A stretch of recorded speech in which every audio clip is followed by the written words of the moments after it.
To say that God loves the reprobate, just not in the salvific sense, is to redefine what love is and create a secondary definition. Have you ever heard the saying, the nice thing to do isn't always the loving thing to do, or the kindest thing to do isn't always the nicest? This ties back to the earlier illustration about stealing keys from a drunk friend. It's certainly not a nice thing to do in the sense that you are acting against another's will and taking their property without their consent and likely upsetting them in the process, and yet it's entirely the loving and truly kind thing to do.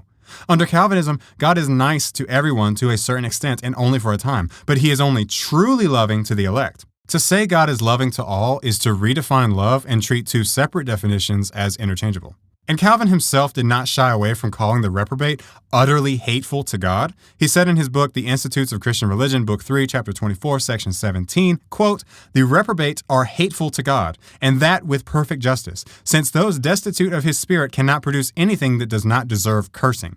So in practice, when Reformed theology says, God loves everyone, just not salvifically, it means God has a special Christ-like saving love only for the elect, while the rest are upheld in being and given temporal gifts and common graces, yet regarded in their unredeemed state as objects of his wrath and hatred on account of sin.